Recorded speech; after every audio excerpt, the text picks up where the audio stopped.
Namun, melihat trafik video tersebut meningkat, orang-orang tersebut enggan menghapusnya. Bahkan ada yang menolak membalas pesannya yang meminta penghapusan video tersebut. Mereka tidak membalas pesan atau menjawab panggilan. Namun Choki menemukan bahwa pihak lain telah membalas komentar netizen di bawah video tersebut. Dan juga mengejeknya sebagai seseorang yang tidak berharga di komentar. Manajer Choki yang sangat marah melihat pintu dibuka oleh petugas. Dia tiba-tiba kehilangan kesabaran dan berteriak, "Bukankah aku sudah memberitahumu? Jangan biarkan siapapun datang menggangguku. Apa kamu tidak mengerti?" Petugas itu berkata dengan cepat, "Manajer, ada 2 orang di luar." Salah satu dari mereka mengatakan dia adalah manajer SDM Group dan sedang menunggu untuk bertemu dengan kamu. Manajer Choki berseru, "F-Cuk, manajer SDM Group?" "Ya." Petugas itu mengangguk dan berkata, "Itulah yang dia katakan. Saya tidak tahu apa itu benar atau tidak." Manajer Choki diam-diam berteriak di dalam hatinya. Pasti tidak ada hal baik yang terjadi saat manajer SDM datang menemuinya. Memikirkan hal ini, dia menjadi semakin marah pada Alvin dan dengan cepat berkata kepada pria itu, "Keluarlah dulu, taruh mereka di ruang VIP, dan beritahu mereka bahwa aku akan segera ke sana." Pria itu mengangguk, "Oke, manajer." Setelah mengatakan itu, dia berbalik dan berjalan keluar. Manajer Choki segera menelepon Alvin. Begitu telepon masuk, dia dengan marah berkata, Alvin, kamu benar-benar menyakitiku. Sekarang manajer SDM Suteja Group datang ke toko barang antik untuk menemuiku. Aku ragu ada kemungkinan besar aku akan dipecat. Jika kamu membuatku kehilangan pekerjaan, aku akan memberitahumu. Masalah ini dan ide buruk ini adalah milikmu." Alvin langsung meledak mendengarnya. Dia berkata dengan marah, "Manajer Choki, kamu harus berhati-hati dalam apa yang kamu katakan dan lakukan. Niat awalku melakukan ini adalah untuk membantu kamu menjauhkan Rudy dari jalan antik. Aku tidak menyita 1 rupiah pun dari kamu dan tidak makan sedikit pun dari kamu. Sekarang kamu berpikir untuk membalasku sekarang? Kamu terlalu tidak etis." Manajer Choki memarahi dengan marah, "Bermasalah dengan etika kamu yang tidak etis. Aku menjadi bahan tertawaan seluruh industri, semua karena kamu. Ingat saja kata-kataku, Alvin, aku tidak peduli jika kamu milik Tuan Johan. Aku mengandalkan pekerjaan sialan ini untuk menghidupi keluargaku, makan dan minum. Jika kamu berani memotong kekayaanku, aku akan bertarung denganmu." Manajer Choki mengancam dengan nada sinis. "Kamu tidak mengira aku takut padamu ketika aku memanggilmu Tuan Alvin. Aku masih mengetahui beberapa detail tentangmu. Bukankah kamu hanya menjadi anjing bagi Tuan Johan? Jika Tuan Johan tahu bahwa keterampilanmu sangat buruk, dia mungkin akan menyuruhmu berkemas dan keluar." Alvin dimarahi oleh manajer Choki. Alih-alih berani membantah, dia malah merasakan hawa dingin di punggungnya. Dia benar-benar tidak menyangka kalau awalnya dia mengira satu hal bisa membuat 2 orang bahagia. Namun ternyata satu hal justru menjadi bumerang satu demi satu. Seseorang akan berselisih dengannya. Dia sudah menduganya. Dan manajer Choki juga menempuh jalan yang sama. Apalagi manajer Choki yang juga seorang buruh menyebutkan kelemahan Alvin dalam 1 kalimat. Jika masalah ini benar-benar sampai ke telinga Johan, tanpa mengatakan apapun lagi, menjadi orang yang membuat permainan dan menjadikan dirinya sendiri ke dalam permainan, itu sudah cukup membuat Johan kecewa pada dirinya sendiri. Jika manajer Choki benar-benar mengungkapkan masalah ini, reputasinya akan hancur.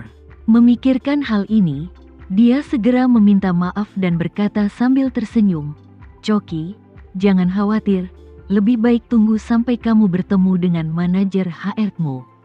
Jangan khawatir, jika mereka benar-benar ingin memecatmu, aku akan membantumu menemukan caranya." Manajer Choki bertanya kepadanya, "Apa yang bisa kamu lakukan untukku? Bisakah kamu membantuku memohon kepada Nona Linda?" Alvin terdiam sesaat. Linda adalah ketua Suteja Group.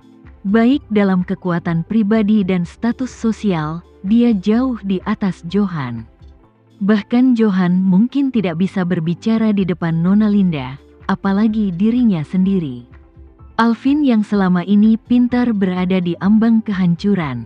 Dia semakin menyesali serangkaian keputusan salah yang dia buat. Dan bahkan mau tidak mau mengangkat tangannya dan menamparkan mulutnya beberapa kali. Kali ini, pria itu mendorong pintu lagi dan berkata dengan gugup, Manajer SDM dari Suteja Group itu mengatakan bahwa dia harus menemui kamu secara langsung dalam waktu 3 menit. Manajer Choki sangat mudah tersinggung dan berkata dengan tidak sabar. Oke, aku mengerti. Kamu keluar dulu, aku akan kesana sebentar lagi. Setelah itu, ketika anak laki-laki itu keluar, manajer Choki mengancam teleponnya dengan keras. Alvin, aku akan menemui manajer Suteja Group sekarang. Jika dia benar-benar di sini untuk memecatku, aku akan mengatakan yang sebenarnya padanya saat itu juga, dan aku akan menyeretmu bersamaku bahkan sampai mati. Saat ini, Alvin benar-benar panik. Dia tidak pernah menyangka ingin memberi bantuan kepada manajer Choki. Namun kini Choki berbalik dan ingin menggigitnya. Namun, Alvin telah bekerja di masyarakat terbawah selama bertahun-tahun dan memiliki pemahaman yang sangat mendalam tentang sifat manusia. Dia memahami bahwa wajar jika manajer Choki membencinya. Sepertinya dia berbaik hati memberi tumpangan kepada orang lain. Tapi karena keterampilan mengemudinya yang buruk, dia mengalami kecelakaan dan membiarkan pihak lain menjadi lumpuh tingkat tinggi. Dan hanya bisa berbaring di tempat tidur selama sisa hidupnya. Dalam hal ini, pihak lain menganggapmu harus memberikan kompensasi kepada mereka.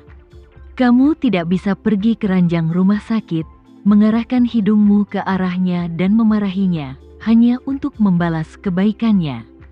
Seorang pencari nafkah seperti manajer Choki, yang memiliki keterampilan yang sangat terbatas, sebenarnya hanya mempunyai sedikit peluang untuk mendapatkan pekerjaan yang layak, menguntungkan, dan layak.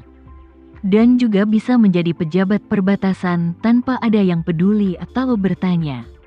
Dengan kemampuannya, kemungkinan menjadi manajer umum toko barang antik lebih rendah dibandingkan memenangkan lotre. Begitu pekerjaan nyaman yang diperolehnya dengan susah payah sangat dipengaruhi olehnya, dia pasti akan membenci dirinya sendiri sampai mati. Meski Alvin kini dianggap sebagai sosok berpangkat tinggi, ia tidak memiliki pengaruh di hadapan keluarga Suteja. Oleh karena itu, begitu grup Suteja ingin mengusir manajer Choki, tidak mungkin dia dapat mempertahankan manajer Choki. Bukan saja dia tidak dapat mempertahankan pekerjaannya, bahkan sulit baginya untuk mendapatkan pekerjaan lain di industri barang antik. Lagi pula, dia benar-benar mempermalukannya kali ini. Oleh karena itu, situasi saat ini sangat jelas. Manajer Choki pasti akan dipecat, dan dia pasti akan mengekspos dirinya untuk menghilangkan kebenciannya. Saat itu, reputasinya di industri barang antik hancur. Jika Tuan Johan atau bahkan Tuan Renza yang harus disalahkan, maka dia mungkin tidak akan memiliki apapun seperti manajer Choki. Terlebih lagi, Chandra Haris akan mendarat di Dubai beberapa jam lagi. Dia harus memberinya jawaban yang memuaskan saat itu. Tapi bagaimana dia bisa membantunya mendapatkan kembali Buddha perunggu itu? Memikirkan hal ini, Alvin merasa seperti jatuh ke dalam jurang. Masa depannya yang menjanjikan telah dirusak oleh satu operasi liciknya.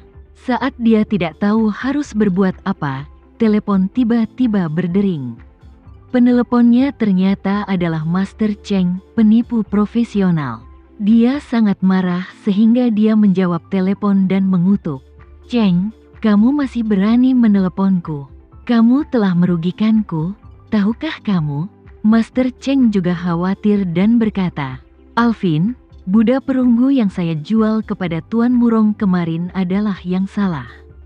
Saya mohon kamu membantu saya dan meminta Tuan Murong mengembalikannya kepada saya. Saya akan membayar 10 kali lipat harga untuk mengambilnya kembali."